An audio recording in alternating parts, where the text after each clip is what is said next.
کہتے ہیں نا قال، ہم ایک گھنٹے آپ کو بتا رہے ہیں، کوئی اٹھ کے چلا جا رہا ہے، کوئی آ رہا ہے، کوئی جا رہا ہے، کوئی سن رہا ہے، کوئی نہیں سن رہا ہے. اور ایک حال ہوتا ہے نا، سرکار غوث پاک قال کم فرماتے تھے، حال زیادہ فرماتے تھے. 70,000 کا مجمع ہوتا تھا نا، 1,00,000 کا مجمع ہوتا تھا. پہلی بات یہاں کی آواز وہاں تک پہنچتی تھی. دوسری بات یہ کہ سرکار جب فرماتے تھے نا، ہم بولتے نا، ابھی ہم آپ سے بولیں گے جھوٹ مت بولو، آپ ادھر سے سنو کہ اندر بھی نہیں جائے گا، ادھر ہی سے ریٹرن ہو جاتا ہے. آئے گی نہیں آئے گی؟ کیونکہ ہم قال کر رہے ہیں، ہم قال کر رہے ہیں، حال نہیں کر رہے ہیں. اور جو حال کرتے ہیں نا، ان کی شان کیا ہوتی پتہ ہے؟ میرے سرکار کی شان دیکھو، منبر پہ تشریف فرما ہوئے، 70,000 کا مجمع ہے، کھڑے ہوئے فرمایا اے لوگو جھوٹ مت بولو. کپ کپی تاری ہو گئی لوگوں میں، آنکھوں سے آنسو جاری ہو گئے، لوگ جھوٹ سے توبہ کرنے لگے. وہی جملہ ہم بھی تو کہہ رہے ہیں، کوئی نہیں مان رہا ہے کیونکہ ہم ہیں ہی نہیں ویسے. اور وہ جو کہتے تھے تو وہ دلوں پہ اثر کرتا تھا، اسی کو حال کہتے ہیں. سرکار کے ایک شہزادے تھے، باہر ملک سے پڑھ کر کے آئے تھے. کہاں سے؟ باہر ملک سے پڑھ کر کے آئے، اور آنے کے بعد بڑے عالم فقیر. غوث پاک کے شہزادے فقیر نہیں ہوں گے تو کیا تمہارے ہوں گے؟ آقا کے شہزادے بتاؤ، پڑھ کر کے آئے. اب کہہ رہے ہیں ابا میں بھی آج تقریر کروں گا.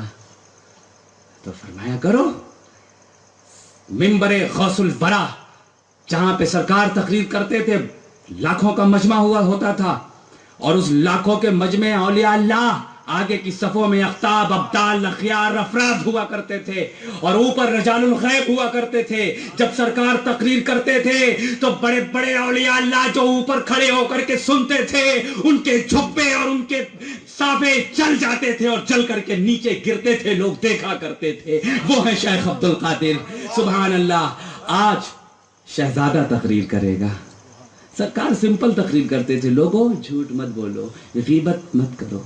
یہ تقریر ہو رہی ہے. آج شہزادہ تقریر کرے گا.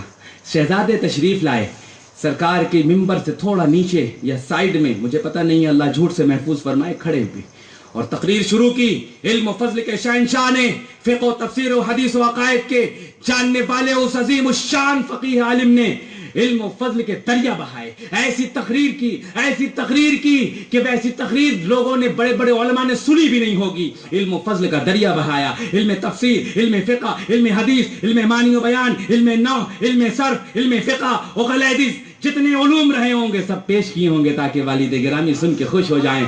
مگر عالم یہ تھا کہ وہ عوام جو تھی خاموش، جیسے کچھ سمجھ میں ہی نہیں آ رہا ہو. لوگ ایسے بیٹھے ہوئے.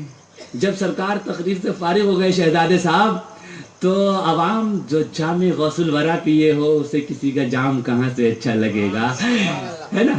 تو وہ جو تاج شریعہ کا مرید ہو جائے، اسے دوسروں سے مرید ہونے میں کہاں اچھا لگے گا بولو. تو وہ کہہ رہی سرکار تھوڑا سا آپ تقریر کرتے ہیں، ابھی تشنگی دور نہیں ہوئی ہے، ابھی پیاس بجھی نہیں ہے. میرے آقا تشریف لاتے ہیں ممبر پر، اور اس کے بعد تقریر نہیں کر رہے ہیں.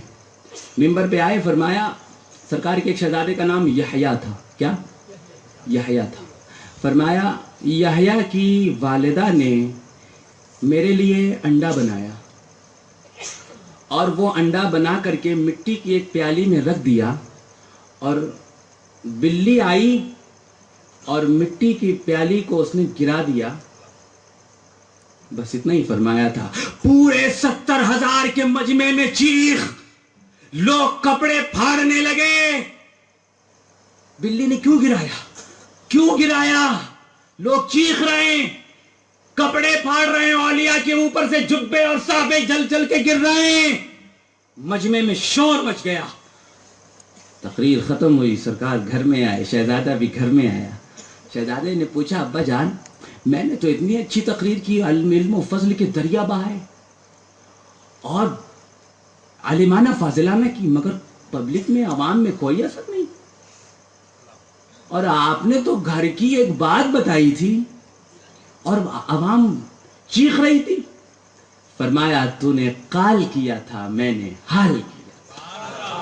تو نے اپنی زبان سے کہا تھا، میں نے دل میں کہا تھا. یہ شان ہے، دلوں پہ کنٹرول ہے شیخ کا. پیشوائے اصفیاء یا غوث اعظم دستگیر، پیران پیر روشن ضمیر یا غوث اعظم یا غوث اعظم.